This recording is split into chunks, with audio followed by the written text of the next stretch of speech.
یہ 67 نمبر ہیں؟ ہاں، یہ عمر بن علی ابو حفص کہتے ہیں کہ میں نے حضرت معاذ بن معاذ سے سنا، وہ یقول قلت لعوف ابن ابی جمیلہ، کہ میں نے عوف بن ابی جمیلہ کو کہا کہ عمر بن عبید نے ہمیں بیان کیا عن الحسن، حضرت حسن سے، کہ رسول اللہ علیہ الصلوۃ والسلام نے فرمایا من حمل علینا السلاح، کہ جس نے ہمارے خلاف ہتھیار اٹھائے، یعنی مسلمانوں، علینا کا مطلب علی المسلمین، مسلمانوں پر جس نے ہتھیار اٹھائے، فلیس منا، وہ ہم میں سے نہیں۔ قال کذب واللہ عمر، یہ عمر بن عبید جو ہے نا، یہ خارجی معتزلی تھا، اور ان کا عقیدہ یہ تھا کہ گناہ کبیرہ کرنے والا مسلمان نہیں رہتا، مسلمان نہیں رہتا۔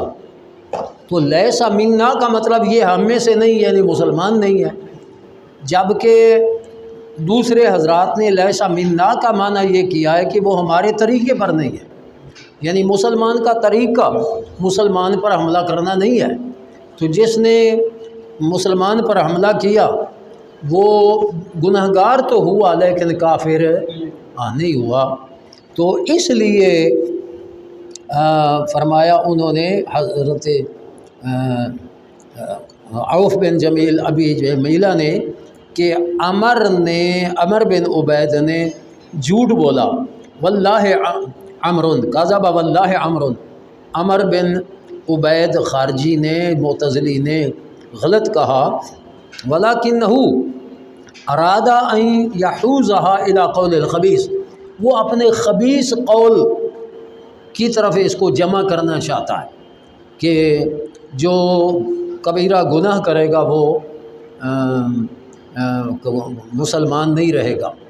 خارجی کہتے ہیں کہ مسلمان بھی نہیں رہے گا، کافر بھی نہیں ہوگا، وہ کفر اور اسلام کے درمیان ایک درجہ بناتے ہیں، اور جو معتزلی ہیں وہ کہتے ہیں نہیں، کفر میں داخل ہو جاتا ہے۔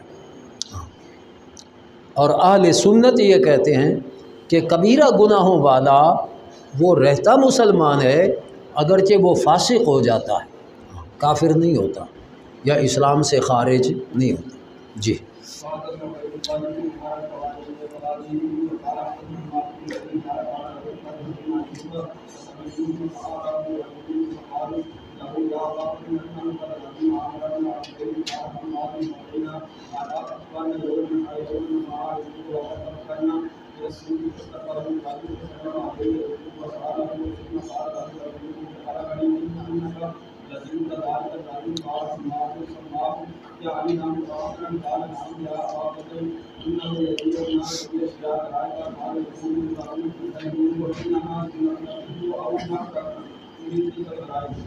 اچھا، اوپر والی حدیث میں جو عمر بن عبید ہے نا، یہ حضرت حسن بصری کا شاگرد تھا، حضرت حسن بصری کا شاگرد۔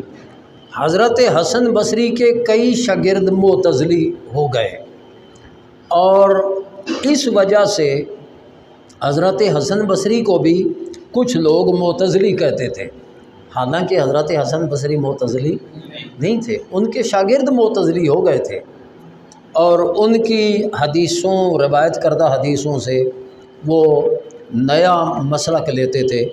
یہ جو عمر بن عبید ہے نا، اس کے بارے میں یہ 41 صفحہ جو ہے، اس کی شرح کی پہلی ہی سطر دیکھ لیجئے۔ قلت لعوف بن ابی جمیلہ ان عمر بن عبید حدثنا عن الحسن ان رسول اللہ صلی اللہ علیہ وسلم قال من حمل علینا السلاح، عبارت ملی ہے سب کو؟ ہاں، فلیس منا، قال کذب واللہ عمر لکنہ اراد ان یحوزها الی قول الخبیث. یہ تو وہ متن دیا. اب اس کی شرح دیکھیے. اما عوف فتقدم بیانہ فی اول الکتاب، کہ عوف کا ذکر کتاب کی ابتدا میں ہو چکا ہے. اور عمر بن عبید جو ہے اس کا تعارف کیا ہے. اما عمرو بن عبید فہو القدری المعتزلی الذی کان صاحب الحسن البصری. اور یہ قدری معتزلی تھا اور حضرت حسن بصری کا شاگرد تھا. اس سے معلوم ہوا کہ یہ معتزلی وغیرہ یا خارجی وغیرہ یہ بھی شاگرد تو اہل سنت کے تھے. کئی استاد کا نظریہ اور ہوتا ہے، شاگرد کا نظریہ اور ہو جاتا ہے. پھر اس شاگرد کی وجہ سے کبھی استاد کی بھی. ابو داود شریف جب پڑھیں گے نا آپ، تو حضرت حسن بصری کو کئی لوگ پھر معتزلی سمجھتے تھے، کئیوں نے پھر سوالات کیے اور حضرت حسن بصری نے جوابات دیے اہل سنت کے مطابق. تو پھر ان کی غلط فہمی دور ہوئی. انہوں نے کہا یار یہ تو کتنے بزرگ ہیں اور لوگ ان کے بارے میں جو کہہ رہے ہیں وہ غلط کہہ رہے ہیں. جی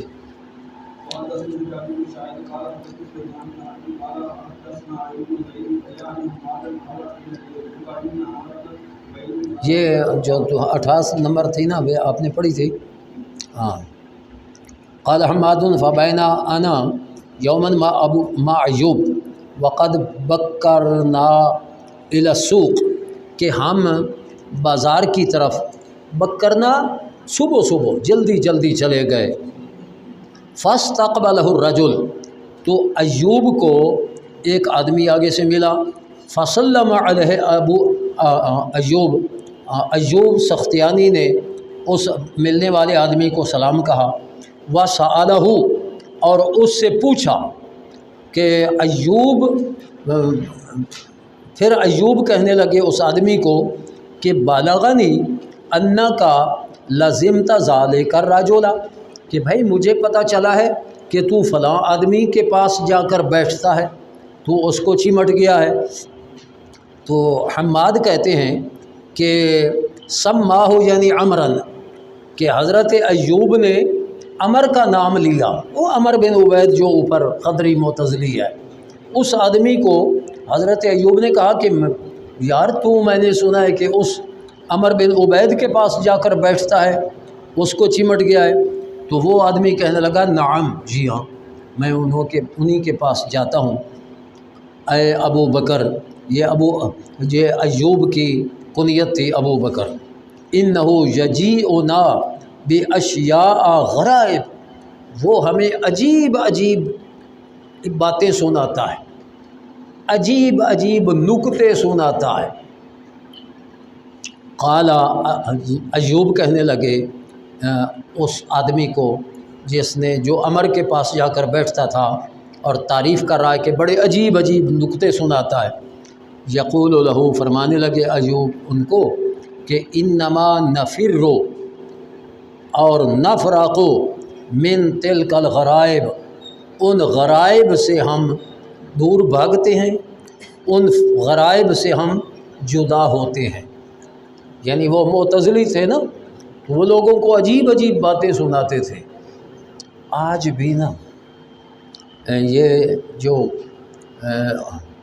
یہ مرزا جیل میں نہیں ہے، یا اس طرح کے جتنے لوگ ہیں، عجیب عجیب باتیں لوگوں کو سناتے ہیں اور لوگ بڑے ان کے عقیدت مند بن جاتے ہیں.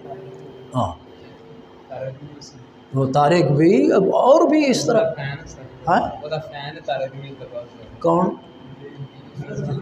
نہیں ہاں، یہ فین تا پکھا ہوتا، پکھے نہیں. ہاں نہیں بیٹے نا، دیکھیے یہ جو ایسی عجیب باتیں یا چرب زبانی ہے نا، آپ لوگوں کو ان نامرادوں کے گندے نظریات ان کا نہیں پتہ. ہاں یہ لوگ وہ نا، اب یہ دیکھیے نا کہ اب ایوب کہتے ہیں کہ یار تو، وہ پہلے ایوب کے پاس بیٹھا کرتا تھا اور ایوب بڑے محدث تھے، تو وہ ملا تو اس کو سلام دیا اور کہا یار سنا ہے تو عمر کے پاس جا کر بیٹھتا ہے؟ ہاں جی میں ادھر بیٹھتا ہوں، اور وہ بڑی عجیب غرائب کا کیا معنی ہے؟ انوکھی باتیں سناتا ہے۔ ہاں اور ہاں وہ لاتے ہیں یعنی سناتے ہیں ہمیں۔ تو ایوب کہنے لگے انما نفرو، ہم ان انوکھی باتوں سے دور بھاگتے ہیں، یا نفراقو، ان سے جدا ہوتے ہیں، یا ان سے ڈرتے ہیں، ہاں ان غرائب سے۔ ہاں ہم یہ باتیں وہی پسندیدہ ہیں جو بزرگوں سے سنی ہوئی ہوں، اور ان کو صحیح کیا جائے۔ یہ اکثر جو خطیب ہیں نا، وہ ایسے بات عجیب سی بنا کر پیش کرتے ہیں لوگوں کے، اور لوگ سمجھتے ہیں کہ اچھا جو ان جیسی بات نہ سنا سکے جو صحیح بات سنائے، نہیں تقریر کا مزہ نہیں آیا۔ ہاں یعنی مزہ ان کا آتا ہے جو بات کو بڑے جھوٹ ملا کر پیش کرتے ہیں۔ ہاں شعر نہ بھی پڑھیں، کئی لوگ ایسے نا بات کو بڑے عجیب رنگ میں بیان کر کے اس کے ساتھ کچھ نہ کچھ جھوٹ ملا کر پھر وہ سناتے ہیں، تو لوگ وہ جی بس فلان جو خطیب ہے وہ بڑی نفیس باتیں سناتا ہے، بڑی عجیب باتیں۔ قوم کو جملہ دیتے ہیں، نیا جملہ۔ ہاں ہاں ہاں قوم کو جملہ دے رہے، خطیب کا یہ جملہ سنو۔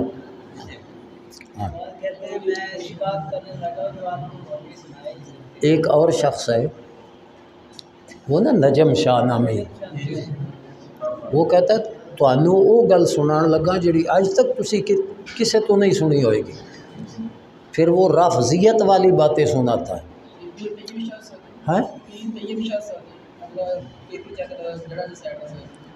یہ شاہ صاحب یہ ہے نا، یہ اتنا علم نہیں ہے ان کے پاس، بہرحال لوگ مرید ہو جاتے ہیں تو پھر ایسی یہ علم نہیں ہے اس کے پاس، یہ بیرے میں پڑھتے رہے ہیں اور وہاں سے کو منا تعلیم چھوڑ کر واپس آ گئے۔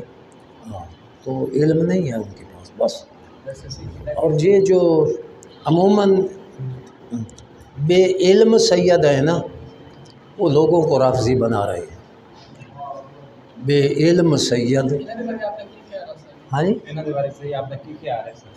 میں نے ان کی جو باتیں سنی ہیں وہ حضرت امیر معاویہ رضی اللہ عنہ کے بارے میں وہ بالکل رافضیت لوگوں کو سنا رہے ہیں۔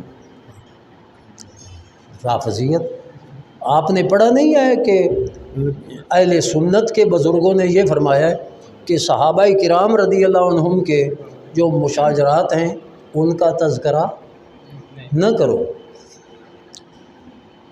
تو جو ان کا تذکرہ ایسے کرتا ہے وہ اچھا نہیں۔ لوگ کہتے ہیں کہ جیسے قادری جو ہے اس نے بیان کیا ہے، اس نے کہا کہ جن کے بارے میں کف لسان کا حکم تھا کہ ان کا ذکر ہی نہ کیا جائے۔ کف لسان، کف لسان سے کیا مراد ہے؟ کف لسان کا یہ مطلب ہے کہ ان کی جو لڑائیاں ہیں ان کا ذکر نہ کرو، ان کی لڑائیوں کا ذکر نہ کرو۔ کف لسان کا یہ مطلب تو نہیں ہے کہ صحابی کی عظمتیں بھی نہ بیان کرو، صحابیت کی عظمتیں تو بیان کرنی ہوں گی نا، ہاں جو ان کا اختلاف ہے آپس میں اس کا ذکر نہ کرو۔ جی ہاں جی، نجم شاہ جاہل انسان ہے، وہ ایسی من گھڑت باتیں، وہ غرائب جو ہے نا وہ غرائب لاتا ہے، وہ تو بہت اور رافضیت کو وہ تائید کرنے والا شخص ہے نجم شاہ۔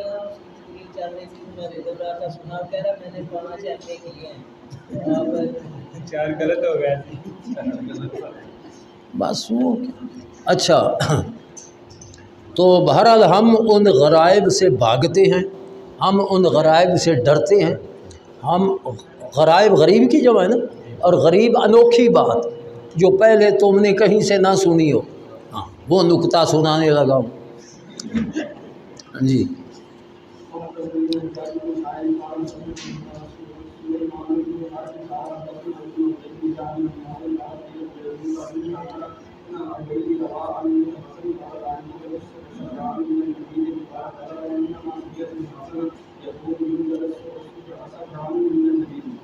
یہ دیکھیے عمر بن عبید شاگرد تھا حضرت حسن بصری کا، اور یہاں ہے کہ ابن زید یعنی حماد کہتے ہیں کہ حضرت ایوب کو کہا گیا کہ عمر بن عبید جو حضرت حسن بصری کا شاگرد ہے، کہ عمر بن عبید کہتا ہے، روایت کرتا ہے حضرت حسن بصری سے کہ لا یجلد السکران من النبیذ، اگر نبیذ پینے سے، وہ نشے والا جو نبیذ ہے پینے سے اگر کسی کو نشہ ہو جائے اس کو کوڑے نہیں مارے جائیں گے۔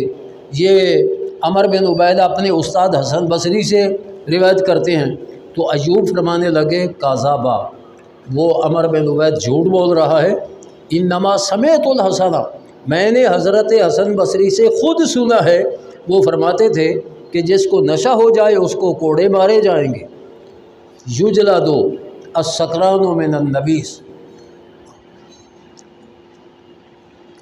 تو جو اپنے استاد کی طرف منسوب کر دے میرے استاد نے یہ بیان کیا تو یہ ضروری نہیں وہ سچا ہو، کبھی شاگرد جھوٹا بھی ہوتا ہے، اپنے استاد کی طرف جھوٹی بات منسوب کرتا ہے۔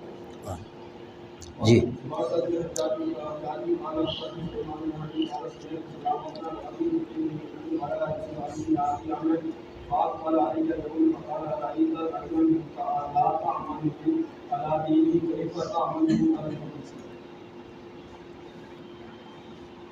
ہاں جی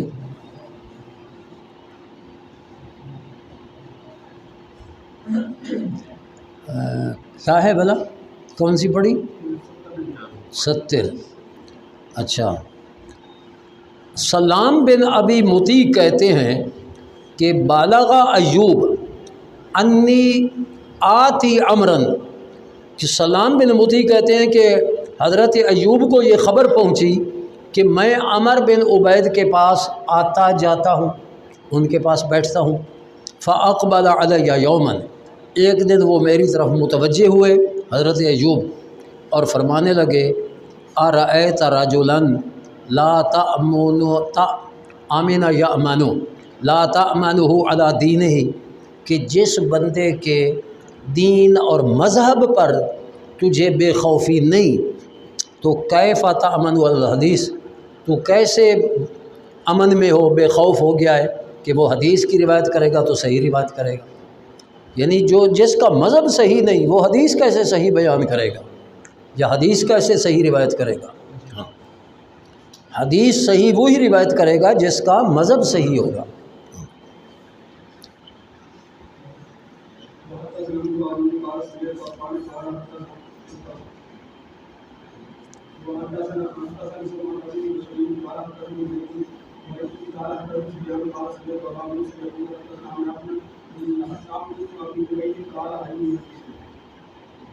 ہاں جی سمیت ابا موسیٰ یقول، ابو موسیٰ سے میں نے سنا وہ کہتے تھے کہ حدثنا عمرو بن عبید قبل ان یحدث، کہ عمر بن عبید نے یہ ہمیں بیان کیا بد مذہب ہونے سے پہلے، قبل ان یحدث یعنی نیا مذہب اختیار کرنے سے پہلے۔ وہ نیا مذہب کیا تھا؟ معتزلی، یعنی اس کا مطلب ہے کہ معتزلی ہونے سے پہلے وہ روایت صحیح کرتا تھا، اس لیے موسیٰ کہتے ہیں کہ میں نے یہ سنا عمر بن عبید نے ہمیں بیان کیا قبل ان یحدث، احداث سے پہلے، احداث بدعتی ہونا، بد مذہب ہونا، معتزلی ہونا۔ جی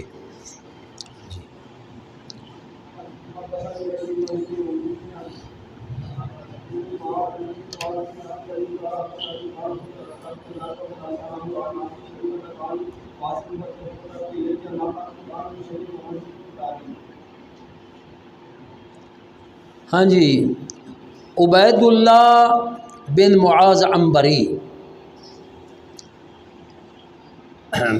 وہ کہتے ہیں کہ حدثنا ابی، میرے باپ نے مجھے کہا کہ کتبت الی شعبہ، میں نے خط لکھا شعبہ کی طرف، یہ شعبہ محدث ہیں، اسألہ عن ابی شیبہ، میں نے اپنے حضرت شعبہ سے واسط شہر کے قاضی ابو شیبہ کے بارے میں پوچھا، تو شعبہ نے جواباً میری طرف لکھا، فکاتب الیہ، میری طرف خط لکھا کہ لا تکتب عنہ شیئا، اس سے سنی ہوئی کوئی حدیث نہ لکھ، اس سے سنی ہوئی کوئی حدیث نہ لکھ۔ اور پھر جواب تو یہ لکھا نا، آگے کیا، وَمَزِّقْ کتابی، اور میرا یہ خط پھاڑ دینا،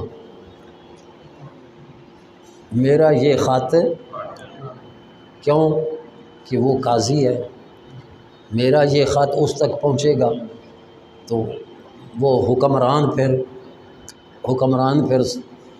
فتنہ میں مبتلا کرتے ہیں نا، تو اس لیے فرمایا کہ جواب صحیح دیا کہ اس کی حدیثیں نہ لکھ، اور پھر کہا کہ مزق کتابی، میرا یہ خط جو تجھ تک پہنچ گیا ہے اس کو پھاڑ دینا، کیونکہ خط جب پھٹ جائے گا تو ختم، پھر نہ میری شکایت ادھر ثابت ہو سکے گی، نہ میں کسی فتنہ میں مبتلا ہوں گا۔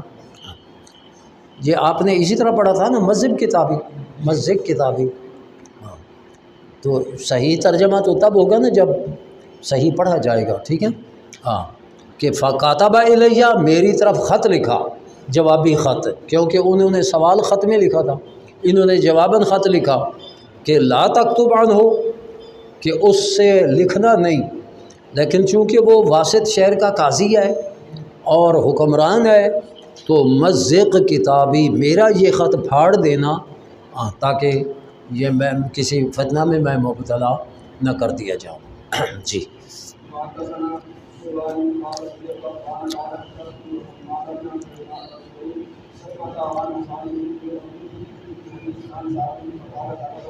یہ صالح مری یہ بھی جھوٹا تھا،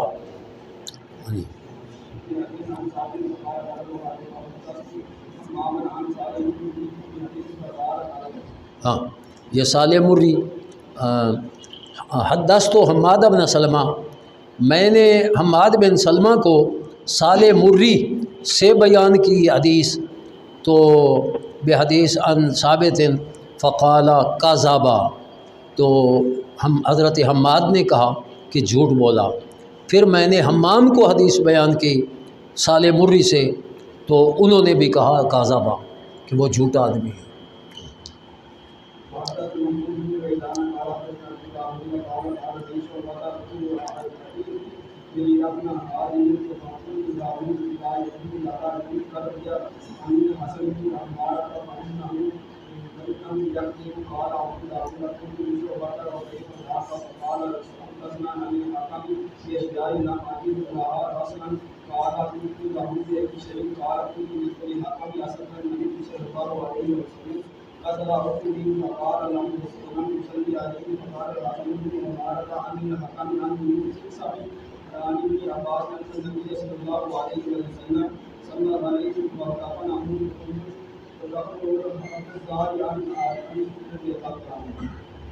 جی،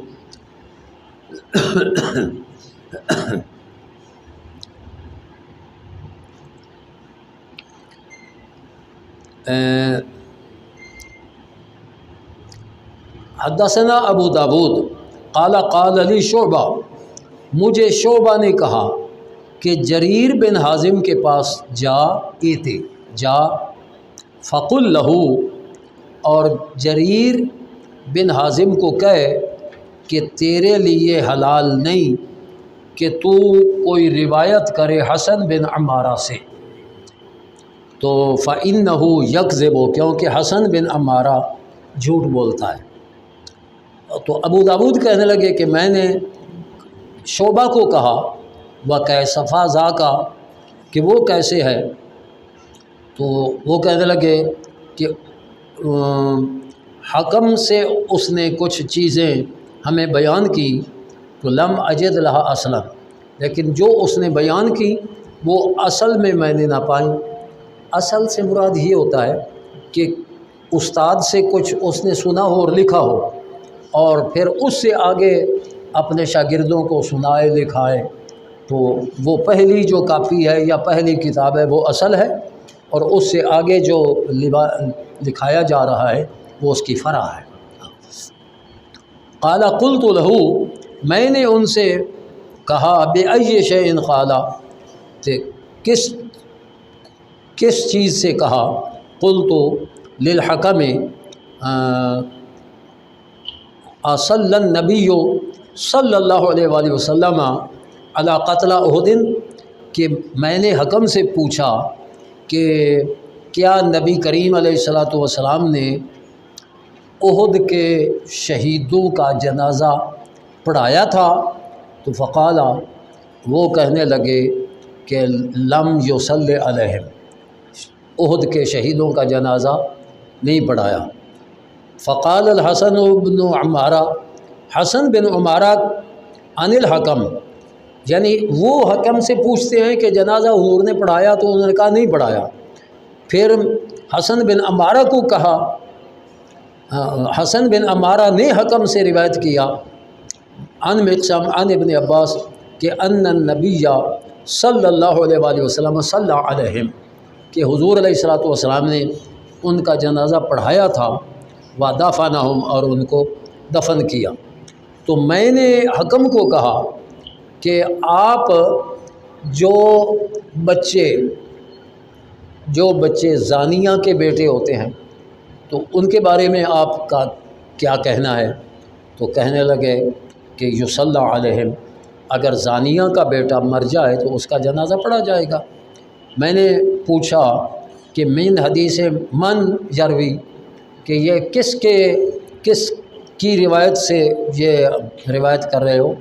تو قال یروی عن الحسن البصری، کہ یہ حسن بصری سے روایت کی جاتی ہے۔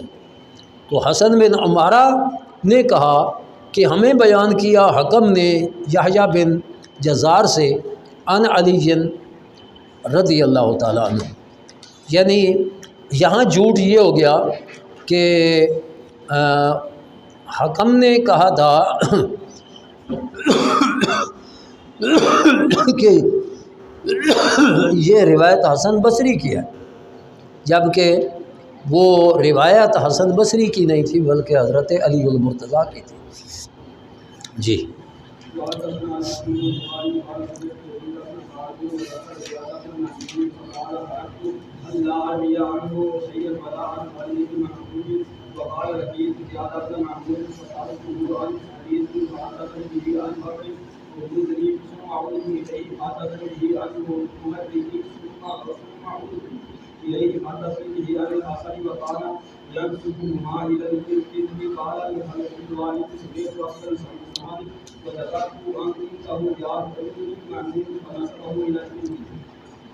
یہ دیکھیے یزید بن ہارون، انہیں نے یزید بن ہارون نے زیاد بن میمون کا ذکر کیا، اور یزید نے کہا کہ میں نے حلف تو قسم اٹھائی تھی کہ میں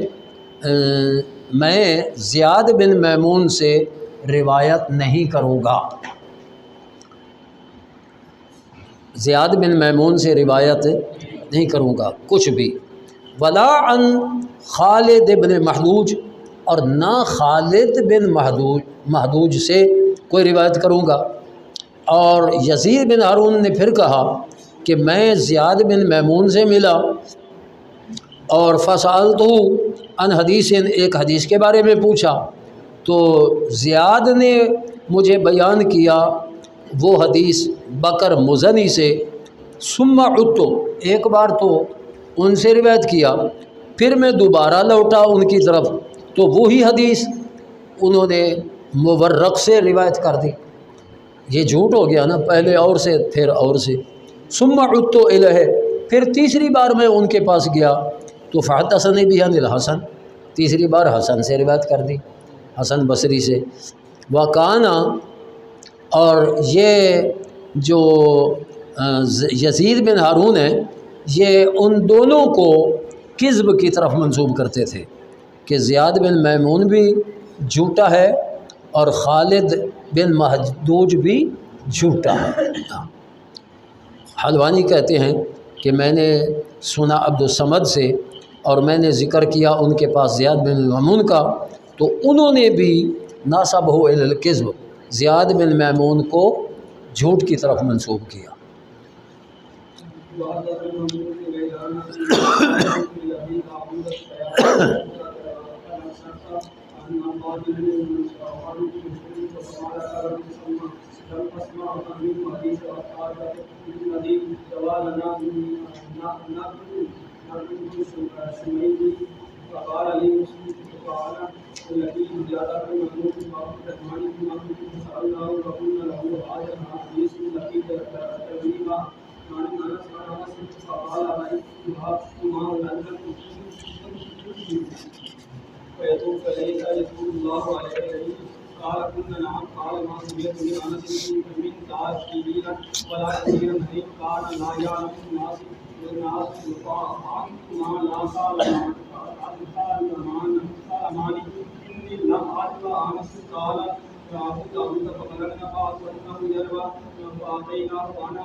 یہ بھی ایک جھوٹا آدمی ہے۔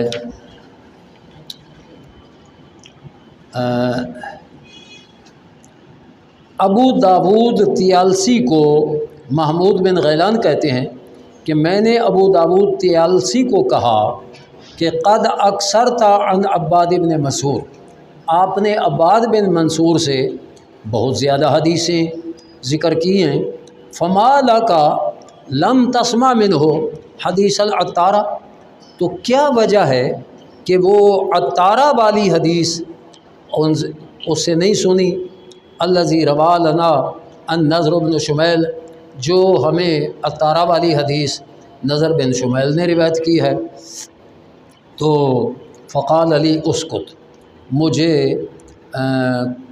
وہ کہنے لگے کہ اسکت، چپ کر۔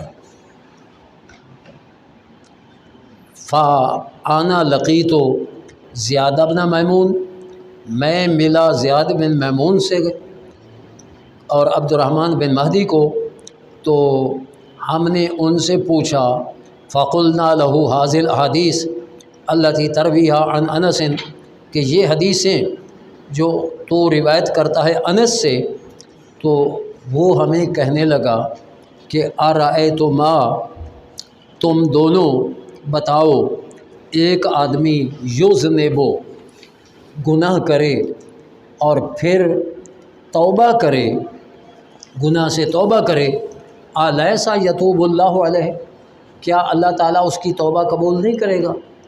تو ہم نے کہا کیوں نہیں، توبہ قبول کرے گا۔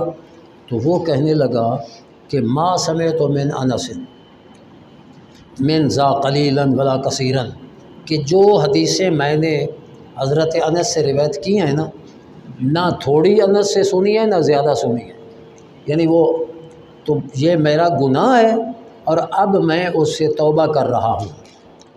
اچھا، ولا کثیر، ان کان لا یعلم الناس، اگر دوسرے لوگ نہیں بھی جانتے تو فانتما لا تعلمان، تم بھی نہیں جانتے ہو کہ میری تو حضرت انس سے ملاقات ہی نہیں ہو، انی لم القى انسا، کہ انس سے تو میں ملا ہی نہیں ہوں۔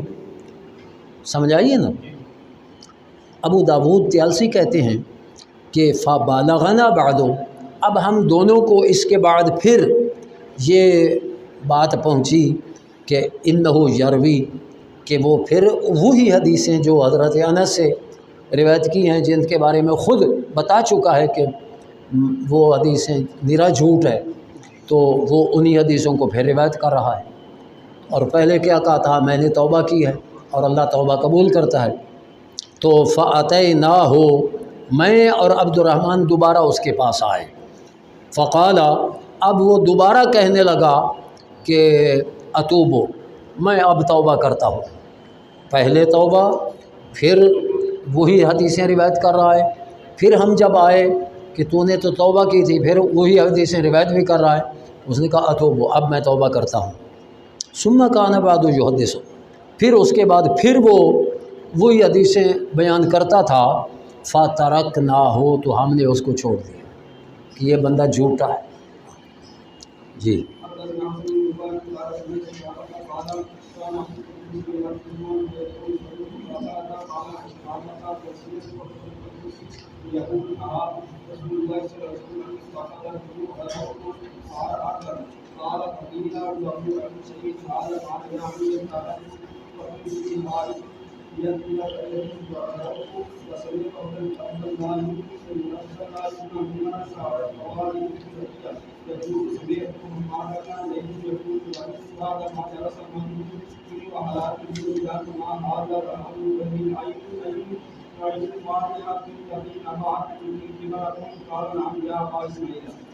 جی ہاں، سوید بن غفلہ، یہ ایک شخص تھا عبد القدوس۔ حسن الحلوانی کہتے ہیں کہ میں نے شبابہ سے سنا، وہ کہتے تھے کہ عبد القدوس وہ ہمیں بیان کرتا تھا اور کہتا تھا سوید بن عقلہ، یہ غلط ہے اس کا، حالانکہ سوید بن عقلہ نہیں، سوید بن غفلہ ہے۔ تو وہ غین اور فے کے نقطے اکٹھے کر کے غین کی عین بنا دی اور فے کی کاف بنا دی، یہ اس کی غلطی تھی۔ شبابہ کہتے ہیں اور پھر میں نے عبد القدوس سے سنا، وہ کہتا تھا نہا رسول اللہ صلی اللہ علیہ وآلہ وسلم ان یتخذ الروح عرضاً، یہ پھر غلط تھا کہ وہ رسول اللہ علیہ السلام نے جو منع فرمایا نا کہ الروح جاندار چیز، اور عرضاً نہیں غرضاً ہے، یعنی کسی جاندار پرندے کو یا جانور کو باندھ کر اس کو تیر مارنا، نشانہ بنانا، سمجھا گئی نا؟ تو یہ تھا کہ روح کو نشانہ بنایا جائے، ہے نا، کسی جاندار کو باندھ دیا اور دور کھڑے ہو کر اس کو تیر مارے اور نشانہ بنایا، تو اس نے روح کی بجائے روح کر دیا اور غرض کی جگہ عرض کر دیا۔ قال فقیل لہو، اب اس سے پوچھا گیا کہ ایو شیء ھذا، کہ یہ روح کو عرض بنانا یہ منع کیا رسول اللہ علیہ السلام نے، یہ کیا مطلب ہے اس کا؟ تو وہ کہنے لگا کہ اس نے کہا کہ اس کا مطلب یہ ہے کہ یتخذ قوۃ فی حائط، کہ دیوار میں ایک آلہ بنایا جائے تاکہ اس سے تازہ ہوا آتی رہے، روشن دان بنایا جائے تاکہ اس سے یہ ان یتخذ الروح عرضاً، یعنی اس کا یہ مطلب ہے۔ اب مطلب بھی غلط، لفظ بھی حدیث کے غلط، کہ مطلب یہ ہے کہ جاندار چیز کو باندھ کر نشانے نہ مارو، اور وہ حدیث کو پڑھ رہا ہے کہ نبی کریم علیہ السلام نے منع فرمایا کہ روح کو عرض بنایا جائے۔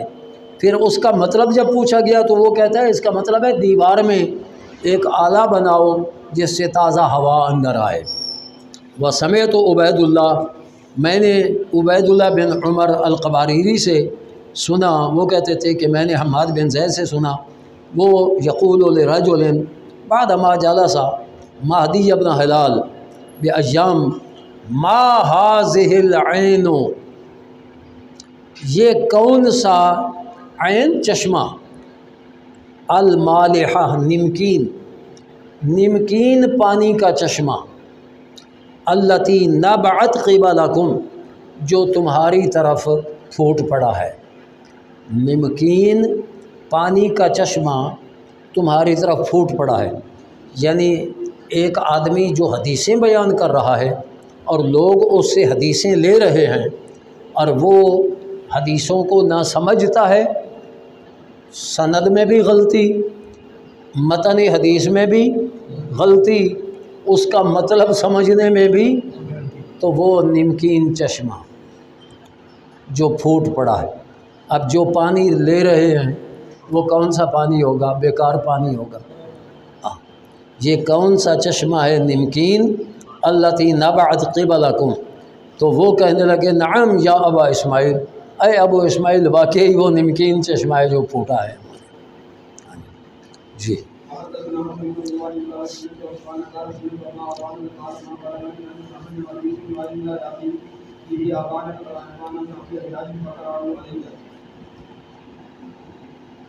ہاں جی، حسن حلوانی کہتے ہیں کہ میں نے عفان کو سنا، انہوں نے کہا کہ میں نے ابو عوانہ سے سنا، کہا کہ ما بالغنی عن الحسن حدیث، کہ میرے پاس حسن کی طرف سے، حسن بصری کی طرف سے حدیث نہیں پہنچی، الا اتیت بہ عباد بن ابی عیاش، مگر میں وہ حدیث لے کر ابان بن ابی عیاش کے پاس آیا تو فقارہ علیہ، انہوں نے وہ حدیث مجھ پر پڑھی۔ جی یہ 4 کا حاشیہ ہے نا، قارہ علیہ اے یرویہ عن الحسن کاذبا علیہ، وہ بھی حضرت حسن بصری سے جھوٹ بولتے ہوئے۔ جی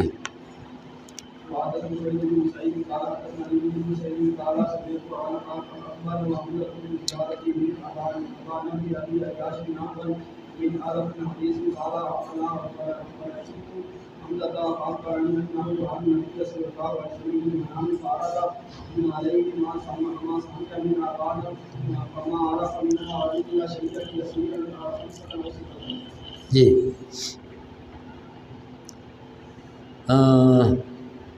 علی بن مسہر کہتے ہیں کہ سمیت انا و حمزہ الزیات، میں نے اور حمزہ زیات نے ابان بن ابی عیاش سے تقریباً 1000 حدیث سنی، نحو من 1000 حدیث۔ تو علی بن مسہر کہتے ہیں کہ فلقیت حمزہ، پھر میں حمزہ زیات سے ملا، فاخبرنی، تو حمزہ مجھے کہنے لگے کہ مجھے رسول پاک علیہ السلام کی خواب میں زیارت ہوئی ہے، اور میں نے جو ابان بن ابی عیاش سے حدیثیں سنی تھیں میں نے نبی کریم علیہ السلام پر پیش کی، تو حضور علیہ السلام نے ما عرف منہا الا شیئا یسیرا خمسۃ او ستۃ، حضور نے 5 یا 6 حدیثیں وہ فرمایا یہ میرا فرمان ہے، باقی ساری حدیثوں سے رسول پاک علیہ السلام نے انکار کر دیا۔ جی یہ جھوٹا ہوا نا ابان بن ابی عیاش۔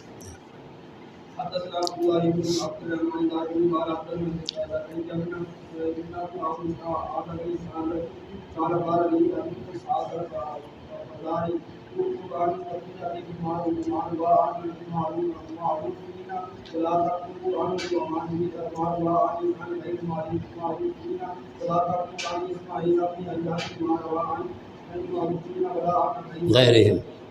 جی عبداللہ بن عبد الرحمن دارمی کہتے ہیں کہ اخبرنا زکریا بن عدی، کہ ہمیں بیان کیا، خبر دی زکریا بن عدی نے، کہا کہ مجھے ابو اسحاق فزاری نے کہا کہ بقیہ، یہ بھی حدیثیں روایت کرتا تھا، تو ابو اسحاق فزاری نے کہا اکتب عن بقیہ ما روا عن المعروفین، جو معروف محدثین سے روایت کرے بقیہ وہ تو لکھ لیا کر، ولا تکتب عنہ ما روی عن غیر المعروفین، اور وہ حدیثیں جو غیر معروف راویوں سے روایت کرے ان کو نہ لکھا کرو۔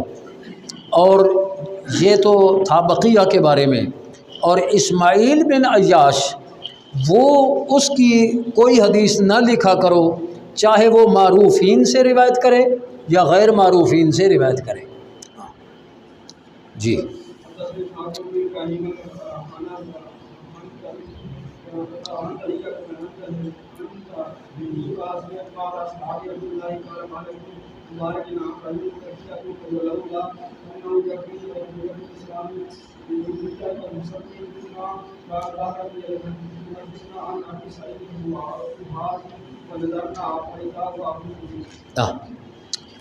یہ جو جھوٹے لوگ ہوتے تھے نا، کبھی کوئی شخص جھوٹا وہ کنیت سے مشہور ہے تو اس جھوٹے سے روایت، وہ کنیت سے مشہور ہے تو اس کا نام لے کر روایت کر دیتے، تاکہ کنیت سے روایت کریں تو ہر آدمی پہچان لے گا کہ وہ تو جھوٹا ہے، نام لے کر کے نام کو جانتا کوئی نہیں۔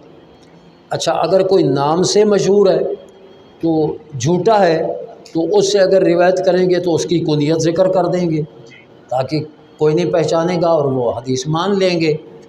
یہی کام اس حدیث میں مذکور ہے کہ اسحاق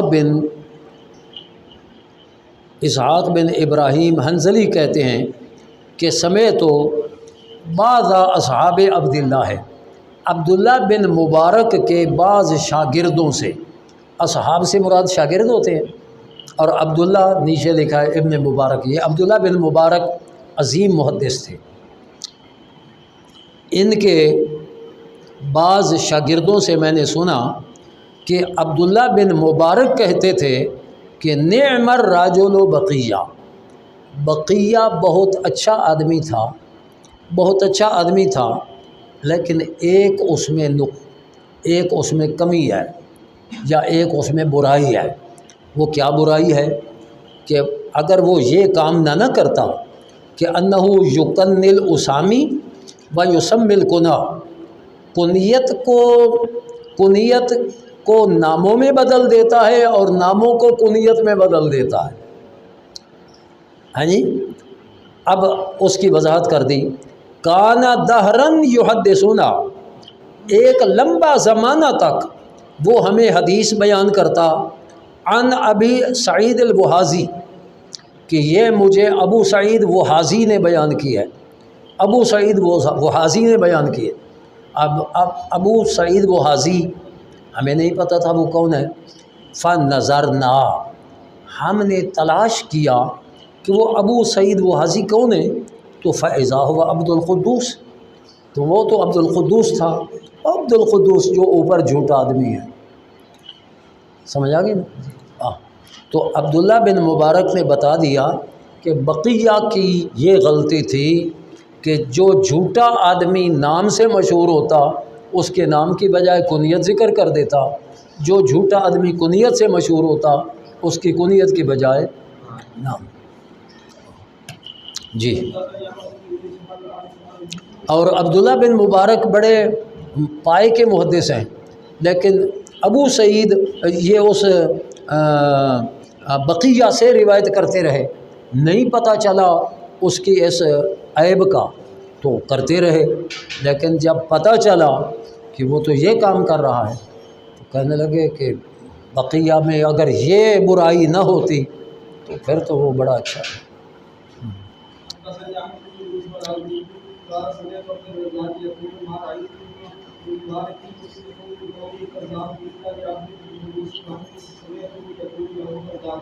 اچھا، یہ ہے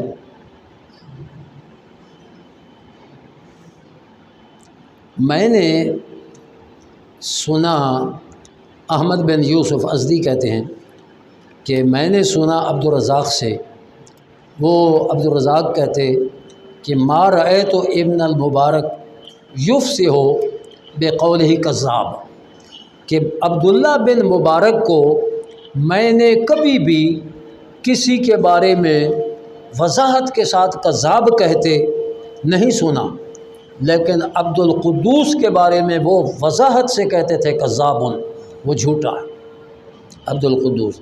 فإنی سمعتہ، میں نے عبداللہ بن مبارک سے وضاحت کے ساتھ سنا کہ عبد القدوس کے بارے میں وہ کہہ رہے تھے کذاب، کہ وہ کذاب ہے، اور اس عبد القدوس کو ابو سعید وحازی کے نام دے کر بقیہ اس سے روایتیں کر رہا ہے، اور عبداللہ بن مبارک لے رہے ہیں، اور جب پتہ چلا کہ وہ ابو سعید وہازی وہ کون ہے، پھر پتہ لگا۔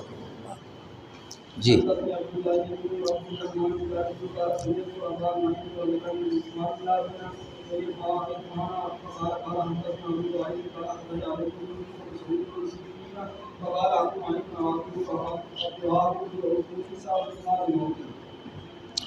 جی یہ عبداللہ بن عبد الرحمن دارمی کہتے ہیں کہ میں نے ابو نعیم سے سنا، انہوں نے معلّہ بن عرفان یا معلّہ بن عرفان دونوں طرح کے ذکر ہوا، اور کہنے لگے کہ حدثنا ابو وائل قال خرج علینا ابن مسعود بصفین، کہ عبداللہ بن مسعود وہ ہمارے پاس ہمارے سامنے آئے صفین میں۔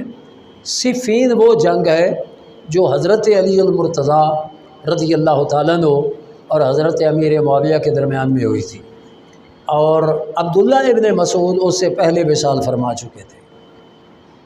سمجھا گئی نا؟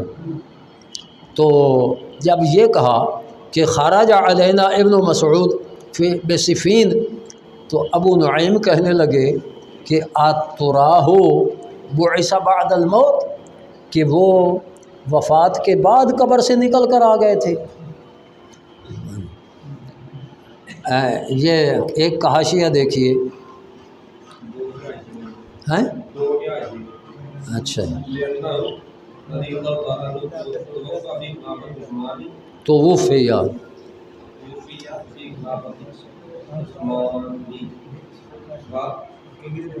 یہ اس کتاب پر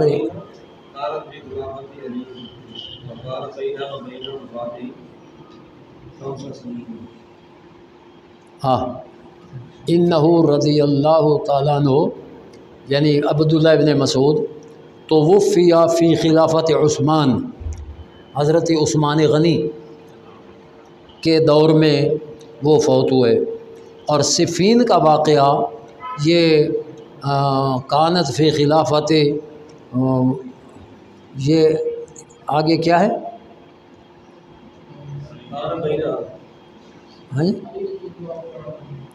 ہاں فی خلافت علی، ادھر میری طرف لکھا ہوا نہیں ہے، کانت فی خلافت علی رضی اللہ، ہاں وہ علی المرتضیٰ کی خلافت میں تھا نا، ہاں، اور اس سے پہلے عثمان غنی کی خلافت میں عبداللہ بن مسعود فوت ہو چکے تھے۔ ہاں جی، تو اس لیے کہا تو عبداللہ ابن مسعود کی وفات اور اس صفین کی جنگ کے درمیان 5 سال کا فاصلہ تھا۔ تو اب وہ جو کہہ رہا ہے کہ ہمارے سامنے آئے صفین میں، تو کیا وہ قبر سے نکل کر آ گئے؟ جی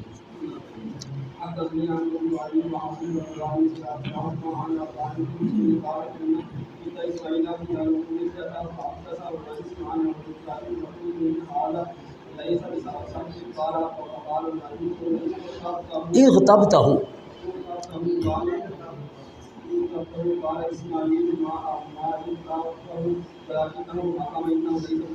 ہاں یہ ہم اسماعیل بن علیہ کے پاس تھے، عفان بن مسلم کہتے ہیں، تو ایک آدمی نے روایت کیا دوسرے ایک آدمی سے، تو میں نے کہہ دیا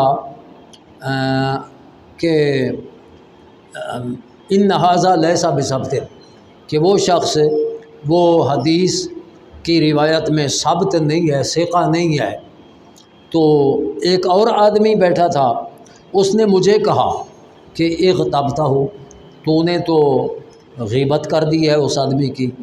تو اسماعیل بن علیہ کہنے لگے کہ نا ما اغتابہ، جو کسی راوی پر جرح ہے یہ غیبت نہیں ہوتی، ولکنہ حکم، ہاں یہ حکم بیان کیا ہے کہ انہ لیس بثبت، کہ وہ ثقہ راوی نہیں ہے، یعنی کسی کے ضعف کو بیان کرنا جو جس میں کہ واقعی ضعف ہو، تو یہ غیبت نہیں ہے بلکہ حدیث اور دین کا دفاع ہے۔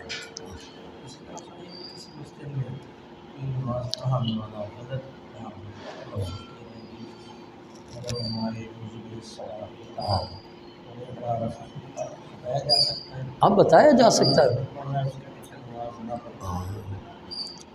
یہ جی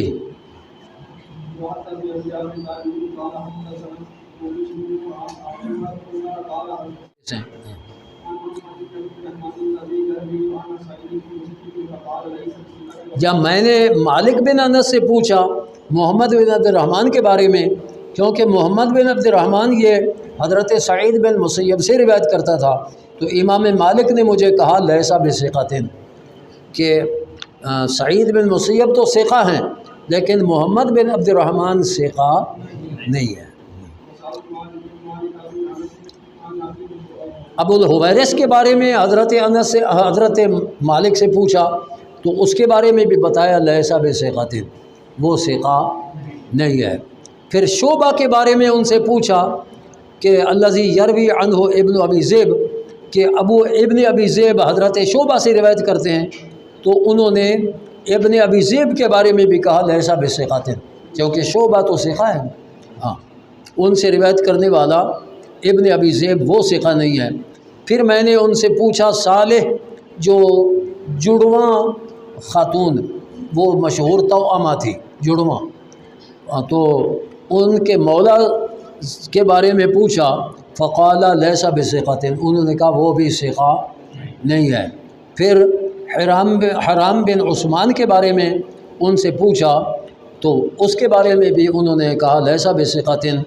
اور میں نے امام مالک سے ان پانچوں کے بارے میں پوچھا تو امام مالک نے فرمایا لیسو بثقۃ فی حدیثہم، اپنی حدیث میں وہ ثقہ نہیں ہے۔ پھر میں نے ایک اور آدمی کے بارے میں ان سے پوچھا جس کا نام میں بھول چکا ہوں، تو انہوں نے امام مالک نے فرمایا کہ حل رأیتہ فی کتبی، میری کتابوں میں اس کا نام تو نے دیکھا ہے؟ تو میں نے کہا جی آپ کی کتابوں میں تو اس کا نام نہیں دیکھا۔ فرمایا لو کان ثقۃ لرأیتہ فی کتبی، اگر وہ ثقہ ہوتا تو اس کا نام میری کتابوں میں دیکھتا، میری کتابوں میں جو اس کا نام نہیں ہے تو میں نے اس کو چھوڑا اسی لیے ہے کہ وہ ثقہ نہیں ہے۔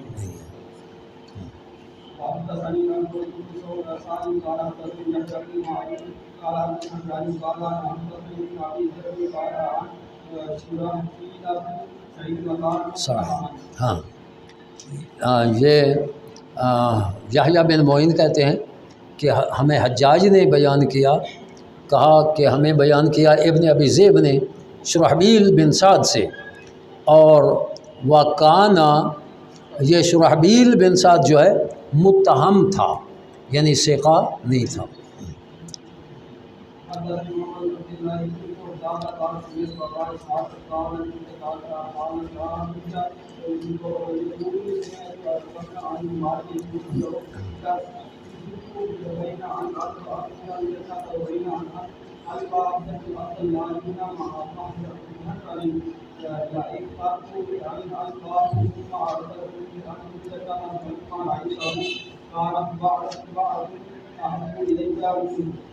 میں نے کل آپ کو ایک مفہوم بتایا تھا کہ ایک محدث کا نام سنا کسی شخص نے تو اس کی زیارت کا اتنا شوق تھا کہ وہ مجھے ملاقات جائے اس سے ملاقات کرنے کو ترجیح دوں گا، لیکن جب میری اس سے ملاقات ہوئی تو وہ تو بعرہ مینگنی بھی اس سے اچھی تھی میرے نزدیک، ہاں ہے نا، یہ اب حدیث آ گئی۔ وہ ابن مبارک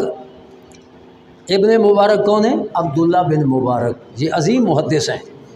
عبداللہ بن مبارک کہتے ہیں کہ لو خیرتو، اگر مجھے اختیار دیا جاتا ان ادخل الجنت، کہ جنت میں داخل ہو جاؤں، و بین ان القا عبداللہ ابن محرر، اور اس کے درمیان کہ میں عبداللہ بن محرر سے ملاقات کروں، جنت میں جاؤں پہلے یا عبداللہ بن محرر سے ملاقات کروں تو لا اختر تو میں پسند کرتا ان القاہ، جنت جانے کی بجائے میں عبداللہ بن محرر سے ملاقات کو ترجیح دیتا، پسند کرتا، اور پھر جنت میں بعد میں داخل ہو جاتا۔ فلما رأیتہ، لیکن جب میں نے عبداللہ بن محرر کو دیکھا تو کانت بعرۃ احب الی منہ، تو جب دیکھا اس کو تو پھر پتہ چلا کہ اس سے تو مینگنی بھی اچھی ہے۔ احب زیادہ محبوب ہے، منہ اس سے تو مینگنی بھی اچھی ہے۔ ہاں جی، وہ ایک ہے نا دور کے ڈھول سہانے ہوتے ہیں نا، ہاں تو ایسے پہلے تعریفیں سنی تو ملاقات کی اتنے شوق تھی، جب دیکھا تو کیونکہ پتہ تو چلتا ہے نا ملاقات سے، تو پھر وہ تو اتنا تھا کہ اس سے تو مینگنی بھی اچھی ہے، وہ بھی میرے نزدیک زیادہ محبوب ہے۔ جی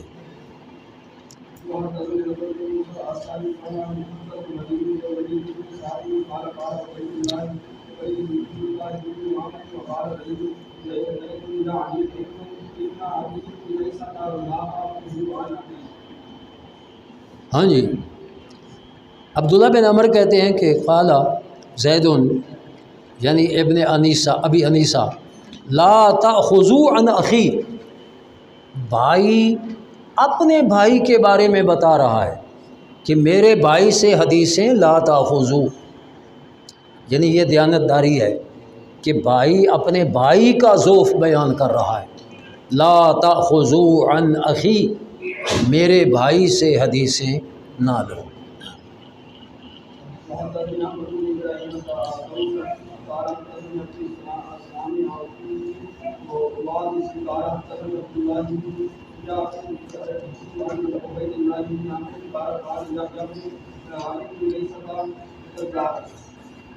کذابن، یحییٰ بن ابی انیسہ یا انیسہ کذابن، جھوٹا تھا۔ جی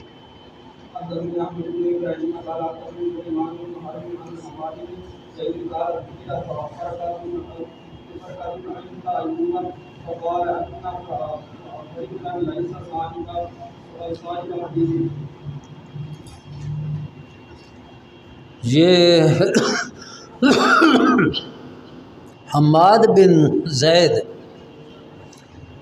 ان سے روایت ہے کہ حضرت ایوب کے سامنے فرقد کا ذکر کیا گیا تو ایوب کہنے لگے کہ ان فرقدن لیسا صاحب حدیث، کہ فرقد محدث نہیں ہے، فرقد محدث ہاں نہیں ہے۔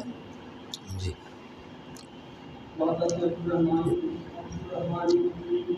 یہ نا صاحب حدیث، اہل حدیث، تو یہ اہل حدیث محدثین کو کہتے تھے۔ اب یہ جاہل انہوں نے اہل حدیث اپنا مسلک بنا لیا، اہل حدیث مسلک نہیں ہے، اہل حدیث محدثین کو کہتے ہیں۔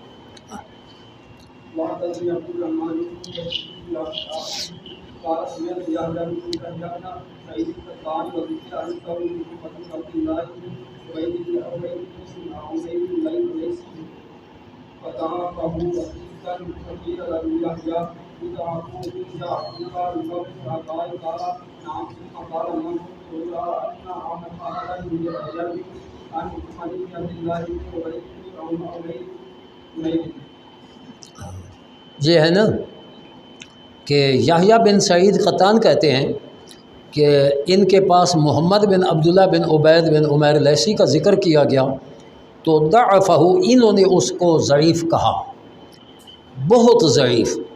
پھر کہا گیا کہ یحییٰ زیادہ ضعیف ہے یا یعقوب بن عطا زیادہ ضعیف ہے، کہ فقیل لیحییٰ اضعف من یعقوب، کہ وہ یحییٰ کو کہا گیا کہ ایوب سے بھی زیادہ ضعیف ہے، تو کہا ہاں۔ پھر کہا کہ ما کنت ارا ان احدا یروی عن محمد بن عبداللہ، کہ میں تو یہ خیال ہی نہیں کرتا تھا کہ کوئی محمد بن عبداللہ سے روایت کرتا ہوگا، یعنی وہ اتنا ضعیف ہے۔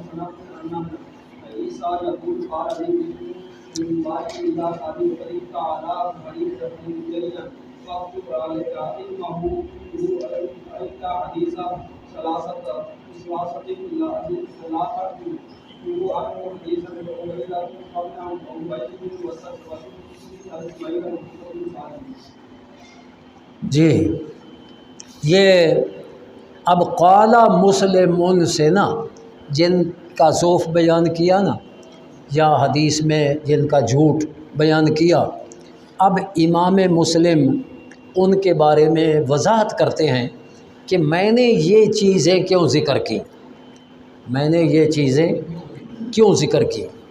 قال مسلمون، مسلم فرماتے ہیں کہ واشباہ ما ذکرنا، کہ جو ہم نے ذکر کیا نا کئی راویوں کے ضعف کو، اور ان جیسے من کلام اہل العلم، جو اہل علم نے کلام کی ہے، فی متہمی روات الحدیث، حدیث کے متہم راویوں کے بارے میں، حدیث کے جن پر جھوٹ کا اتہام ہو، تو واخبارہم، اور ان کی خبریں جو ہم نے ذکر کی ہیں، یا اخبارہم عن معایبہم، کہ ان کے عیبوں کی خبر دینا، یہ کثیر بہت زیادہ ہے۔ یطول الکتاب بذکرہ علی استقصائہ، اگر سارے جھوٹوں کے جھوٹ اور ان پر ثقہ لوگوں کے تبصرے کو ذکر کیا جاتا تو کتاب بہت لمبی ہو جاتی، کتاب بہت لیکن ہم نے مختصراً ذکر کیا۔ وفی ما ذکرنا، یہ جتنا ہم نے ذکر کیا ہے اس میں کفایت ہے ان لوگوں کے لیے لمن تفہم وعقل مذہب القوم، کہ جو بندہ، قوم سے مراد محدثین ہے، کہ جو بندہ محدثین کے مذہب کو سمجھنا چاہے، تفہم وعقل سمجھنا چاہے، تو ان کے لیے، اس کے لیے کفایت ہے جو کچھ ہم نے بیان کیا۔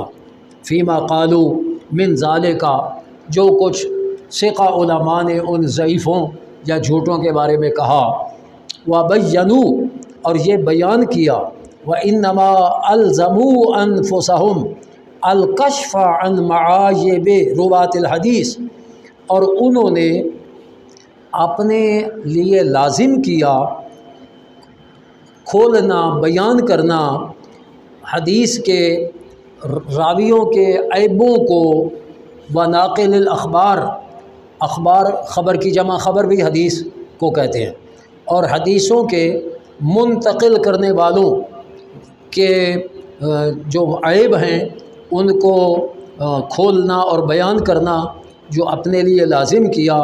وَأَفْتَوْا بِذَالِكَ، اور اس بارے میں فتویٰ دیا کہ جھوٹے لوگوں سے روایت نہیں لینی چاہیے۔ حین سئلوا، جب ان سے پوچھا گیا ان جھوٹوں کے بارے میں، تو لما فیہ من عظیم الحظ، اس لیے کہ اس کام میں، یعنی جھوٹ کو واضح کرنے میں بہت بڑا ثواب تھا، اس لیے ان لوگوں نے ذکر کیا۔ اذل اخبار فی امر الدین، کیونکہ خبر دینا دین کے معاملے میں، انما تأتی بتحلیل او تحریم، یا اذل اخبار اگر ہو تو خبریں جو دین کے معاملہ میں ہوتی ہیں وہ کسی چیز کی حلت کو بیان کرنے یا کسی چیز کی حرمت کو بیان کرنے کے لیے ہوتی ہیں، اور اگر کوئی جھوٹا آدمی بیان کرے گا تو وہ حلال کو حرام کہہ دے گا، حرام کو حلال کہہ دے گا جھوٹ کے ذریعے۔ اور او امر و نہین، او نہین، یا حدیث آئے گی کسی چیز کے امر کے لیے یا کسی چیز کی نہیں کے لیے، تو وہ معمور کو منہی بنا دے گا اور منہی کو معمور بنا سکتا ہے جھوٹا آدمی۔ او ترغیب و ترہیب، یا حدیث آئے گی کسی چیز کی ترغیب کے لیے جو اچھا کام ہے، یا ترہیب برا کام ہے تو اس کو ڈرانے کے لیے، لیکن جھوٹا آدمی ترغیب والی چیز سے ترہیب کر سکتا ہے، ترہیب والی چیز کے لیے ترغیب کر سکتا ہے جھوٹا۔ فَإِذَا كَانَ الرَّاوِي لَهَا لَيْسَ بِمَعْنٍ لِلصِّدْقِ، جب روایت کرنے والا حدیث کو وہ سچ کی کان نہیں ہوگا، سچ کی کان یعنی سچا نہیں ہوگا، اور امانت والا نہیں ہوگا، بددیانت ہوگا، ثم اقدم علی الروایت عنہ، پھر اس سے روایت کا اقدام وہ کرے گا، تو من قد عرفہ، جو اس کو جانتا پہچانتا ہے کہ یہ جھوٹا ہے، ولم یبین ما فیہ لغیرہ، اور نہ بیان کرے جو کچھ اس میں ہے اپنے غیر کو، ممن جاہل معرفتہ، ان آدمیوں کو نہیں بیان کرے گا جو اس کی پہچان نہیں رکھتے یا ان کی پہچان سے وہ بے علم ہیں، تو کانا آثمن بفعلہ، تو وہ تو اپنے اس کام میں گناہ گار ہوگا، کیونکہ اس کو تو واضح کرنا چاہیے تھا کہ فلاں آدمی کذاب ہے، تاکہ اس سے کوئی اور جو اس کے کذب کو نہیں جاننے والا وہ اس سے حدیث لے گا، تو اس میں تو دین کا نقصان ہوگا۔ تو کانا آثمن بفعلہ، اور غاشن لعوام المسلمین، وہ تو عوام مسلمین کے لیے کھوٹ کرنے والا ہوگا،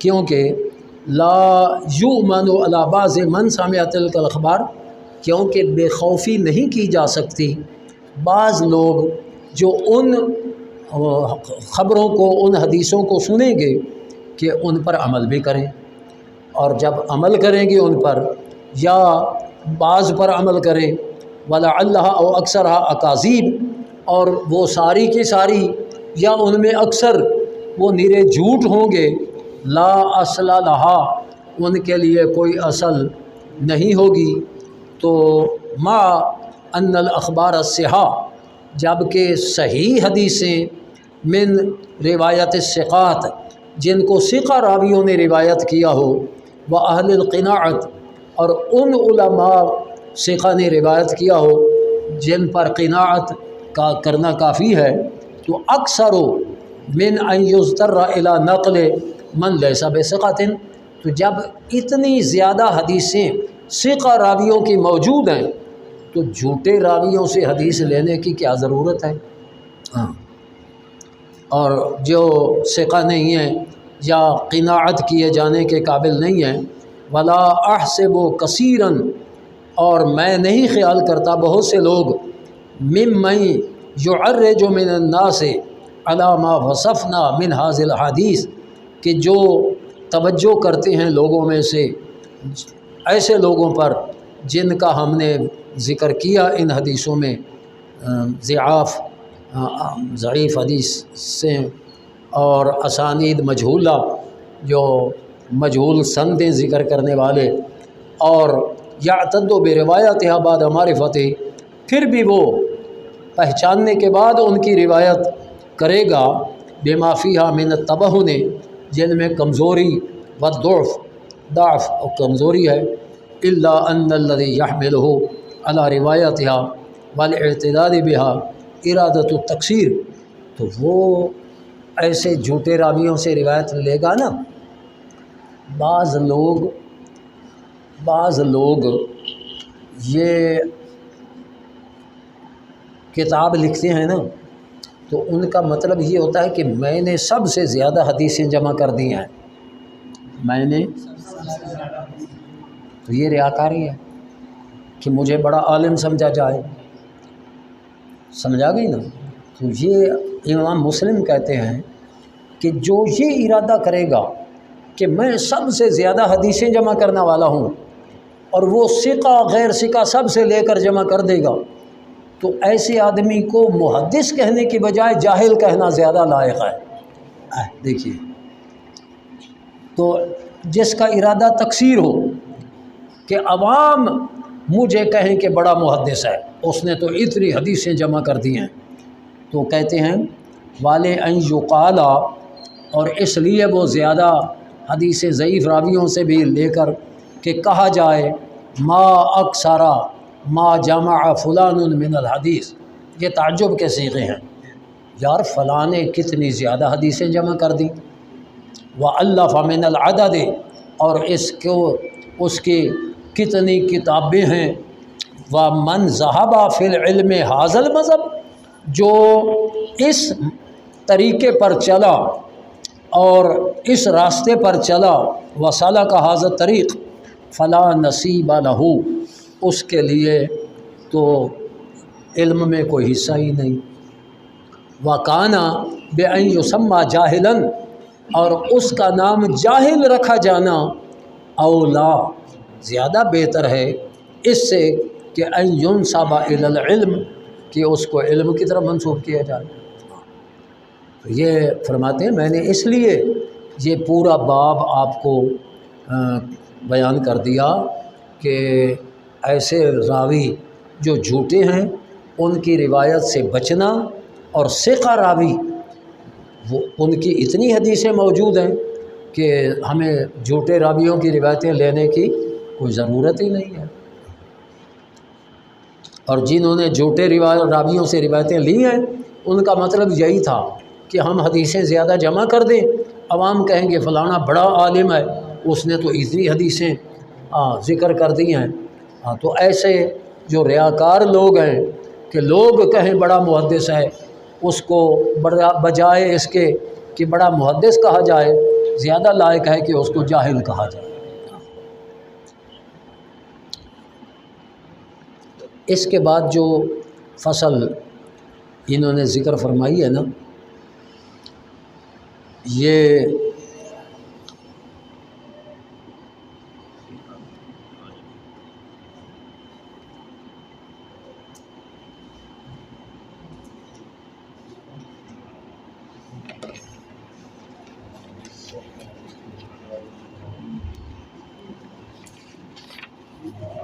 اچھا، یہ اب اس جو آنے والی ہے نا فصل، اس کا میں آپ کو سنا دیتا ہوں خلاصہ۔ امام بخاری جو ہے نا، ایک حدیث میں ہوتا ہے حدثنا، اخبرنا، حدثنا، اخبرنا، سمعت، انبانا، تو یہ حدثنا اخبرنا جو آدمی کہے گا تو مطلب یہ ہے کہ یہ جو شاگرد ہے اپنے استاد سے ملاقات ہوئی ہے، تب ہی استاد نے بیان کیا ہے یا خبر دی ہے یا سنا ہے۔ ایک حدیث ہوتی ہے جس میں یہ حدثنا، اخبرنا اور انبانا، سمیت وغیرہ نہیں ہوتے، اس میں یہ ہوتا ہے عن فلان عن فلان عن فلان، اس کو حدیث معنعن کہتے ہیں۔ امام بخاری کا یہ نظریہ ہے کہ اگر حدیث معنعن ہو تو پھر اس کے لیے یہ ضروری ہے کہ جو حدیث استاد سے لے رہا ہے نا، کسی اور حدیث سے ہمیں یہ دلیل ملے کہ یہ شاگرد جو روایت کر رہا ہے استاد سے، اس استاد اور شاگرد کی ملاقات آپس میں ہوئی ہے۔ اگر یہ کسی حدیث سے ثابت نہ ہو تو پھر یہ حدیث حجت نہیں ہوگی، یہ حدیث حجت، یہ امام بخاری کا نظریہ ہے۔ امام مسلم نے اس نظریہ کی مخالفت کی ہے اس باب میں۔ وہ کہتے ہیں کہ اگر عن فلان عن فلان، اس بیان کرنے والے سارے راوی ثقہ ہوں، سارے راوی ثقہ ہوں، ان میں کوئی مدلس نہ ہو، مدلس وہ ہوتا ہے جو اپنے استاد کا نام نہ لے اور استاد کے استاد کا نام لے لے، اس کو تدلیس کہتے ہیں۔ ان میں کوئی مدلس نہ ہو اور ثقہ راوی ہوں تو حدیث معنعن، اگر کوئی اور دلیل ہمیں نہ ہی ملے کہ ان کی ملاقات ہوئی ہے لیکن ان کا زمانہ ایک ہو اور ان کی ملاقات کا امکان موجود ہو، تو پھر ہمیں کسی دلیل کی ضرورت نہیں کہ ان کی ملاقات کے لیے کوئی ثبوت ہو۔ وہ چونکہ راوی ثقہ ہے اور مدلس بھی نہیں، تو وہ عن کہہ رہا ہے تو ہمیں کسی دلیل کی ضرورت نہیں، ہاں ان کا زمانہ ایک ہونا ہی کافی ہے۔ اگر ہم یہ شرط لگائیں کہ کسی اور حدیث سے ثابت ہو کہ ان دونوں کی ملاقات آپس میں ہوئی ہے، تو امام مسلم فرماتے ہیں کہ بہت ساری حدیثیں، بہت سارے راوی، ثقہ راویوں کی بہت ساری حدیثیں جن میں ان کی ملاقات کی دلیل نہیں، اور بڑے عظیم محدثین نے ان حدیثوں کو حجت سمجھا ہے اور ان سے استدلال کیا ہے، تو وہ ساری حدیثیں مردے کی ٹوکری میں پھینکنی پڑیں گی امام مسلم نے۔ اور بڑے زوردار دلائل سے انہوں نے ثابت کیا ہے کہ یہ شرط لگانا یہ اس کی کوئی ضرورت نہیں، صرف معنعن حدیث میں جو شاگرد اور استاد ہیں ان کے ایک زمانے میں ہونا اور ان کی ملاقات کا امکان یہی کافی ہے، اور کسی اور دلیل سے تلاش کرنا یا ثابت ہونا کہ ان کی ملاقات ہوئی ہے تو اس کی کوئی ضرورت نہیں۔ اس روایت میں، اس باب میں یہ بیان کرنا چاہتے ہیں۔ اور بہت ساری انہوں نے مثالیں دی ہیں کہ اگر اس شرط کو مانا جائے تو پھر فلاں حدیث جس سے فلاں محدث نے یہ استدلال کیا ہے تو وہ حدیث بھی ناقابل استدلال ہو جائے گی، فلاں حدیث بھی ناقابل استدلال ہو جائے گی۔ ویسے زوردار طریقے سے امام مسلم نے، حالانکہ امام مسلم امام بخاری کے معترف بھی ہیں، لیکن اس شرط میں جو امام بخاری نے لگائی ہے امام مسلم ان کی مخالفت کر رہے ہیں اور دلیل سے ثابت کر رہے ہیں کہ یہ قول قابل عمل نہیں ہے۔ باب کا ترجمہ الباب بھی یہی ہے، باب صحت الاحتجاج، احتجاج کسی حدیث کو قابل حجت سمجھنا، قابل حجت سمجھنا۔ صحت الاحتجاج بالحدیث المعنعن، حدیث معنعن وہ ہوتی ہے جس میں ساری سند میں عن فلان عن فلان عن فلان ہو۔ اذا امکن لقاء المعنعین، کہ جب معنعین کا یا معنعین کا آپس میں ملاقات ممکن ہو، معنعنین، ہاں معنعنین بھی معنعنین بھی ہو سکتا ہے کہ دو عن کہنے والے، تو اذا امکنا، جب ان کی ملاقات ممکن ہو، ولم یکن فیہم مدلس، اور وہ معنعنین وہ ثقہ بھی ہوں اور ان میں کوئی مدلس بھی نہ، مدلس وہ ہوتا ہے جو اپنے استاد کا ذکر نہ کرے، استاد کے استاد کا ذکر کر دے، کوئی مدلس بھی نہ ہو، تو ان کا ملاقات کا امکان ہی کافی ہے، ملاقات کے لیے ثبوت کی ضرورت نہیں۔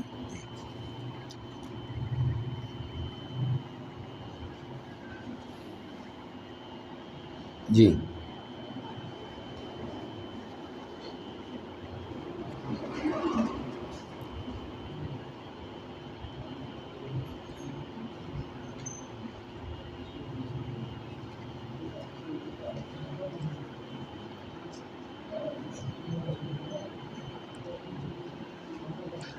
اچھا، ہمارا نا کتاب الایمان اب شروع کرتے ہیں۔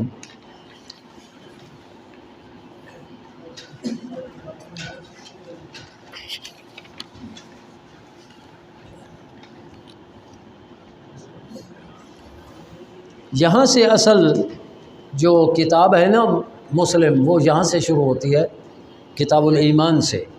پہلے جو ہم نے پڑھا ہے ابھی تک یہ مقدمہ تھا، اور اس کا بھی بڑا فائدہ ہے، جس لیے میں پڑھا دیتا ہوں ساتھیوں کو، ورنہ اساتذہ یہاں سے شروع کرتے ہیں۔ جی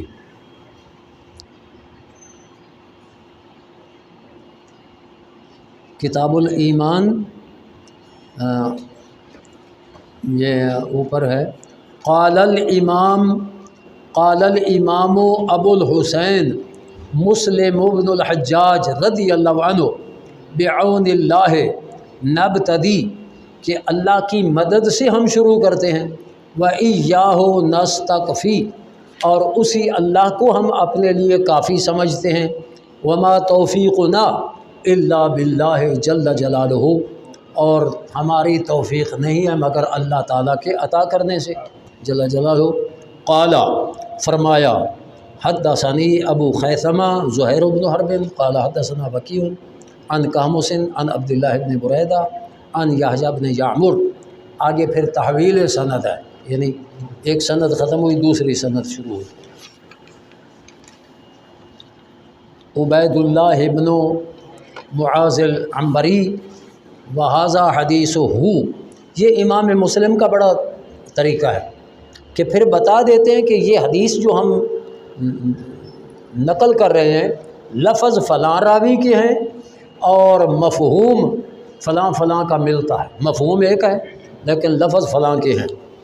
ہاں، وہذا حدیث ہو قال حدثنا ابی قال حدثنا قاموس عن ابن بریدہ عن یحییٰ بن یعمر قال کان اول من قال فی القدر بالبصرہ، سب سے پہلے بصرہ شہر میں جس شخص نے تقدیر کا انکار کیا اور قدری مذہب کی بنیاد رکھی وہ معبد جوہنی تھا۔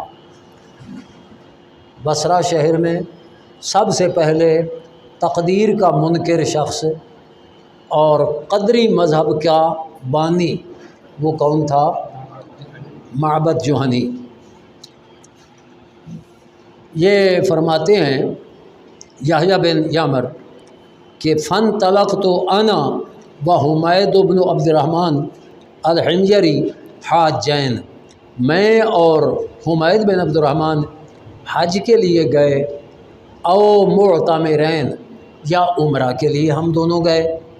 فقلنا، ہم نے کہا، چونکہ یہ بھی بصرہ سے گئے نا، ہم نے کہا کہ کاش اگر ہماری ملاقات ہو جائے رسول اللہ علیہ والسلام کے صحابہ میں سے کسی شخص کے ساتھ، یہ لو تمنا کے لیے ہے کہ کاش ہماری ملاقات حضور کے صحابہ میں سے کسی شخص کے ساتھ ہو جائے، تو فسألناہ، ہم اس صحابی سے پوچھیں گے، وہ تقدیر کے منکر لوگ جو کہتے ہیں، معبد جوہنی وغیرہ جو کہتے ہیں، اما یقول ہؤلاء فی القدر، جو تقدیر کے منکر تقدیر کے بارے میں کہتے ہیں، تو ہم صحابی سے پوچھیں تو فوفق لنا، ہمارے لیے اللہ تعالیٰ کی طرف سے یہ پیدا کیا گیا کہ عبداللہ بن عمر بن خطاب رضی اللہ تعالیٰ عنہ سے ہماری ملاقات ہو گئی۔ تو داخلاً المسجد، ہم بھی مسجد میں داخل ہو رہے تھے اور عبداللہ بن عمر بھی مسجد میں داخل ہو رہے تھے۔ فاقتنفتہ انا و صاحبی، اب میں ایک طرف ہو گیا عبداللہ بن عمر کے، میرا ساتھی دوسری طرف ہو گیا، اور عبداللہ بن عمر کو ہم نے اپنے درمیان میں لے لیا۔ اب یہ اس لیے کیا کہ اگر اسی طرف دونوں ہو جاتے تو ایک آدمی تو دور ہو جاتا نا عبداللہ بن عمر سے، ایک بہت قریب ہوتا، تو دونوں طرف ہو گئے تو دونوں قریب تھے۔ میں اور میرا ساتھی ان کے ارد گرد ہو گئے، اور احدنا عن یمینہ والآخر عن شمالہ، ایک عبداللہ بن عمر کے دائیں دوسرا بائیں۔ فظننت، اب یہ کہتے ہیں کہ یحییٰ بن یعمر کہ میں نے خیال کیا کہ ان صاحبی سایاکل الکلام الیہ، کہ میرا ساتھی حمید بن عبد الرحمن وہ گفتگو میرے حوالے کرے گا کہ میں پوچھوں، تو میں نے پھر کلام کا آغاز کیا، یا ابا عبد الرحمن، یہ عبداللہ بن عمر کی کنیت ہے، کہ انہو قد ظہرا قبلنا ناسن، ہمارے علاقے میں کچھ ایسے لوگ ظاہر ہوئے ہیں، یقرؤون القرآن، جو قرآن پڑھتے ہیں، ویتقفرون العلم، اور علم کے بڑے متلاشی، علم کے بڑے متلاشی ہیں، وذکر من شانہم، اور ان کا پھر حال پورا وہ بیان کیا کہ انہم، وہ دعویٰ کرتے ہیں کہ اللہ قدرہ، کہ تقدیر کوئی نہیں۔ تقدیر کا کیا مطلب ہے؟ اللہ تعالیٰ نے پہلے فیصلہ فرما دیا اور وہ لوح محفوظ میں لکھ دیا اللہ تعالیٰ نے، اور جو کچھ وہ لکھا ہے وہ تقدیر ہے، اور اسی کے مطابق اب ہو رہا ہے اپنے اپنے وقت میں۔ وہ کہتے ہیں کہ کوئی تقدیر نہیں۔ وَإِنَّ الْأَمْرَ أُنْفٌ، أُنْفٌ کا معنی ہے کہ ہر کام اس کا فیصلہ پہلے نہیں، اب نیا ہو رہا ہے۔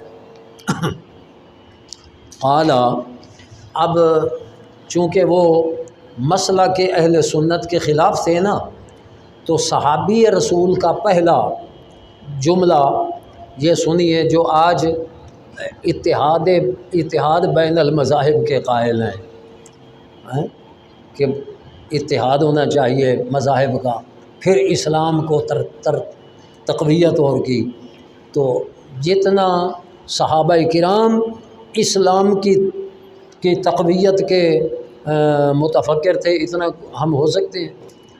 عبداللہ بن عمر نے فرمایا کہ اذا لقیت اولئک، اب واپس جاؤ گے تو آپ تمہاری ملاقات ان سے ہوگی، ان کو یہ خبر دینا انی بریء منہم وانہم براء منی، میرا ان سے کوئی تعلق نہیں، ان کا مجھ سے کوئی تعلق نہیں۔ یہ خبر دینا ان کو کہ میں ان سے بری ہوں، وہ مجھ سے بری ہے۔ بری کا معنی کیا ہوتا ہے؟ لا تعلق۔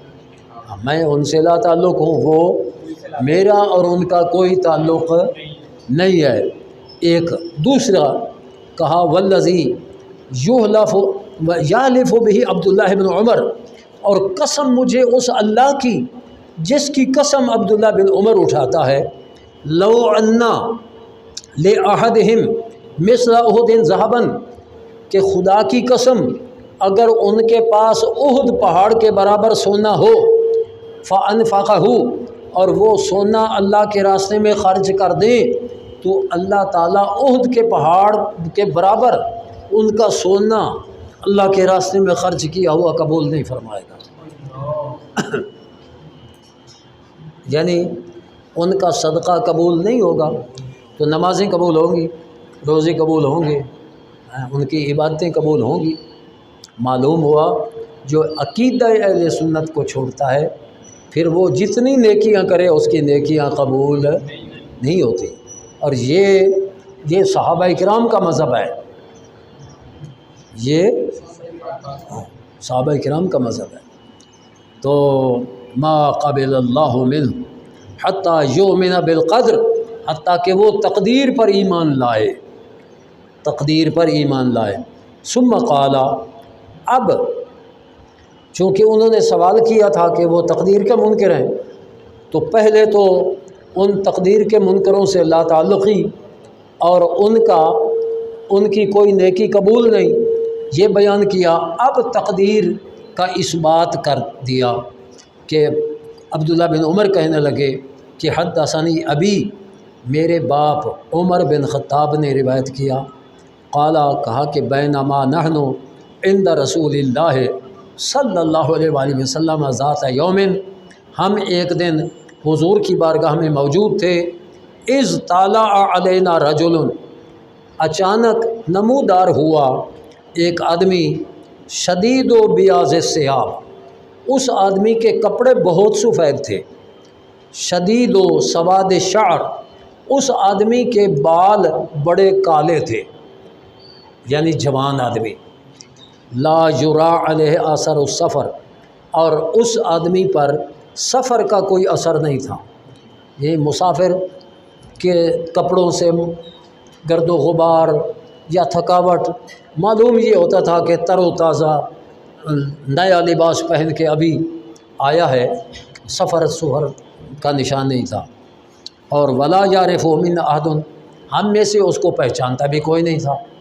تو یعنی یہ تعجب والی بات تھی کہ اگر سفر سے آیا ہے تو پھر گرد و غبار ہونی چاہیے تھی، اور اگر ہمارا محلے دار ہوتا تو ہم میں سے کوئی تو پہچانتا۔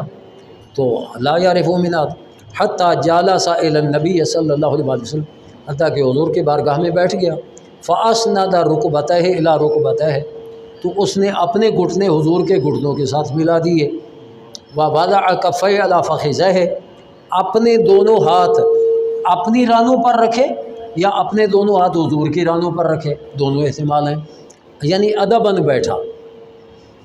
تو وقالا، اور کہنے لگا، یا محمد صلی اللہ علیہ وسلم اخبرنی عن الاسلام، مجھے اسلام کی خبر دیں، یعنی اسلام کیا ہے۔ تو رسول اللہ علیہ السلام نے فرمایا، الاسلام ان تشہد اللہ الہ الا اللہ وان محمد رسول اللہ، یہ گواہی دے اور تقیم الصلاۃ، نماز قائم کرے، توتی الزکوٰۃ، تصوم رمضان، تحج البیت ان استطاع الیہ سبیلا۔ قال، اب وہ سائل کہنے لگا جب حضور نے یہ جواب دیا، صدقتا، تو عبداللہ بن عمر کہتے ہیں، فاروق اعظم کہتے ہیں کہ ہم نے تعجب کیا کہ یسألہ و یصدقہ، کہ سوال عدم علم کی دلیل ہے اور تصدیق علم کی دلیل ہے۔ تصدیق تو وہی کرے گا جس کو علم ہے، اور سوال وہ کرے گا جس کو علم نہیں ہے۔ ہم نے تعجب کیا کہ یسألہ و یصدقہ۔ پھر اس کا دوسرا سوال تھا کہ ایمان کیا ہے؟ تو حضور علیہ السلام نے فرمایا کہ تو اللہ پر ایمان لائے، اس کے فرشتوں پر، اس کی کتابوں پر، اس کے رسولوں پر، قیامت کے دن پر، اور تؤمن بالقدر خیرہ و شرہ، یہ ہے باب کے ترجمۃ الباب سے موافقت، کہ اللہ تعالیٰ کی تقدیر پر، کہ اچھی بھی اسی کی طرف سے ہے اور تکلیف والی بھی اسی کی طرف سے ہے۔ قال صدقتا، اس نے کہا صدقتا۔ پھر اس سائل نے کہا، اخبرنی عن الاحسان، احسان بتائیے کیا ہے؟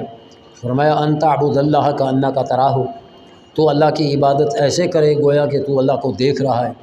فإن لم تکن تراہ، اگر یہ تصور نہ ہو سکے تو فإنہ یراک۔ پھر اس نے کہا، اخبرنی عن الساعہ، تو حضور علیہ السلام نے فرمایا، مل مسئول عنہا بعالم من السائل، کہ جس سے یہ سوال کیا گیا ہے وہ سوال کرنے والے سے اس بارے میں زیادہ علم والا نہیں۔ یہ عالم کی نفی ہے، علم کی نفی نہیں ہے۔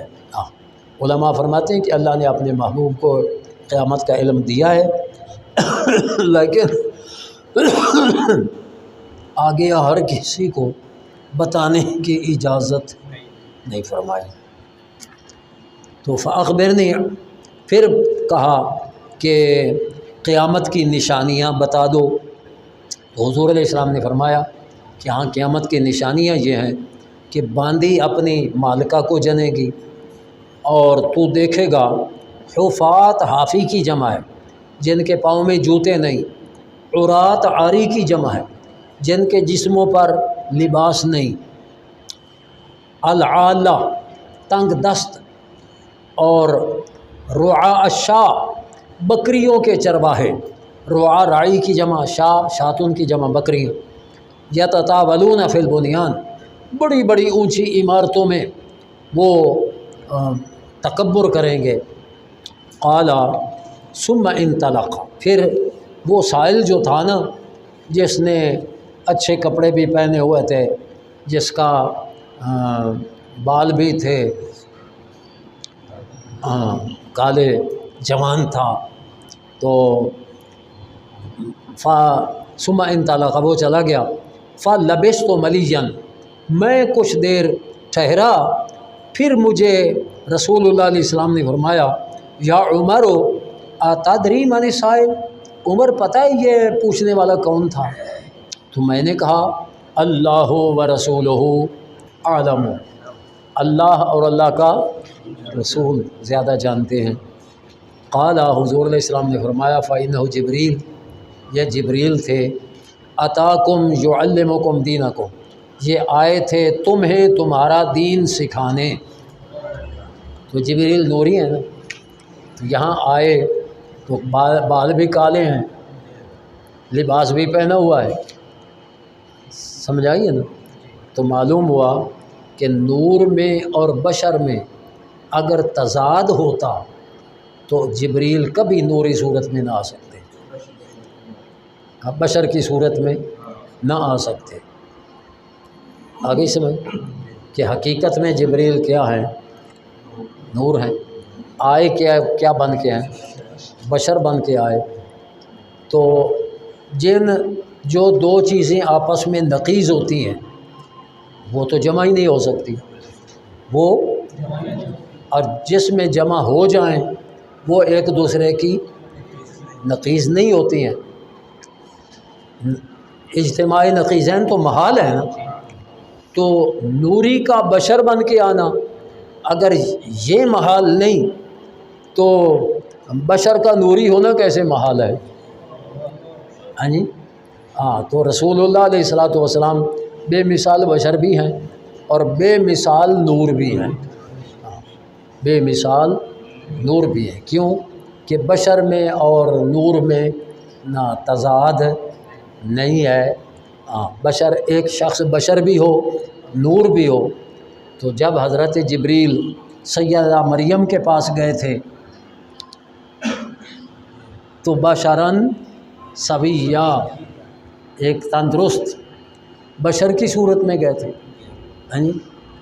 انہوں نے کہا انی اعوذ بالرحمن منک ان کنت تقیہ۔ تو معلوم ہوا کہ گئے تو متقی کی صورت میں تھے اور وہ اتنی پردے دار تھی۔ انہوں نے کہا تو بشک متقی پرہیزگار ہے لیکن میں رحمان کی پناہ مانگتی ہوں۔ تو جبریل کیا کہنے لگے انما انا رسول ربک، میں اپنی مرضی سے نہیں آیا، تیرے رب نے بھیجا ہے۔ انا رسول ربک لے احابا لا کے غلاما زکیہ۔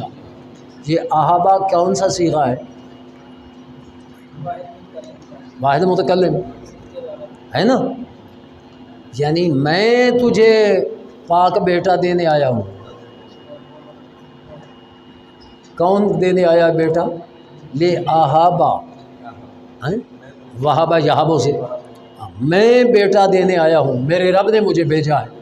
لے احابا لا کے غلاما زکیہ۔ معلوم ہوا کہ نسبت دو طرح کی ہوتی ہے، ایک ہوتی ہے نسبت حقیقی، حقیقت، اور دوسری ہے نسبت الی السبب۔ نسبت تو نسبت الی السبب یہ شرک نہیں ہے۔ نسبت اگر عطا کی اللہ تعالیٰ کی طرف سے کی جائے کہ اللہ نے بیٹا دیا، اللہ نے بیٹا دیا، تو یہ نسبت کیا ہے؟ حقیقت ہے کہ اللہ تعالیٰ معطی حقیقی ہے۔ اور اگر کسی پیر نے دعا مانگی اور جن کے ہاں عرصہ سے بیٹا نہیں ہو رہا تھا، پیر کی دعا سے اللہ نے ان کو بیٹا دے دیا، تو یہ پیر صاحب سبب تو ہیں نا۔ تو اگر وہ بیٹے کے ماں باپ کہہ دیں میں سانو تے فلانے پیر نے دیتا ہے، ہاں، تو یہ اگر یہ شرک ہے تو لے احابا لا کے یہ کیا ہوگا؟ نسبت الی السبب۔ انبت الربیع البقلا، کیا کہ موسم بہار نے سبزہ اگا دیا، بارشوں نے سبزہ انبتا۔ انبات کی نسبت کس طرف ہے؟ ربیع کی طرف۔ تو یہ نسبت الی السبب ہے۔ سبزے کو بارشیں اگاتی ہیں کہ اللہ تعالیٰ اگاتا ہے؟ تو ایک مومن کہے انبت الربیع البقلا، مشرک ہو جائے گا، کیونکہ اس نے بقل کے انبات کی نسبت ربیع کی طرف کی ہے، مشرک ہو جائے گا۔ نہیں، یہ نسبت الی السبب ہے، یہ قرآن میں بھی موجود ہے، حدیث میں بھی موجود ہے۔ تو اگر ہم نے کہہ دیا، جب کہ عقیدہ جاہل سے جاہل سنی سے پوچھو کہ تو کہنا ہے پیرانے میں نہیں دیتا ہے کہ اللہ نے نہیں دیتا، تو وہ جاہل سے جاہل کیا کہے گا کہ پیرا دی دعا سی دیتا اللہ نے ہے۔ یہ نہیں کہے گا کہ میرا پیر اللہ کا ایک مولوی بابی تقریر کرنا، دیکھو نا یہ رکھے کتنے مشرک ہیں، کہتے ہیں اپنے بزرگ کو کہ میری تیرے اگے تے تیری رب اگے۔ اے مولوی محمد حسین شیخ پوریسی بڑے عرصے دی بات، میں کیا بے وقوفا اینو شرک کہہ رہے ہیں کہ میری تیرے اگے تیری۔ یہ تو صحابہ کرام کا یہی عقیدہ تھا کہ صحابہ کرام مانگ رہے ہیں پانی حضور سے، تو یہ انہی کا عقیدہ تھا کہ ساڑھی تیرے اگے تیری رب اگے۔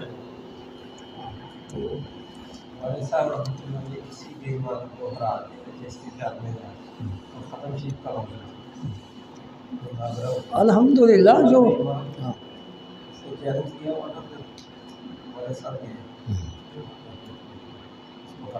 اچھا جی، یہ جبریل آئے تھے یعلمکم دینکم، اللہ اکبر۔ باقی انشاءاللہ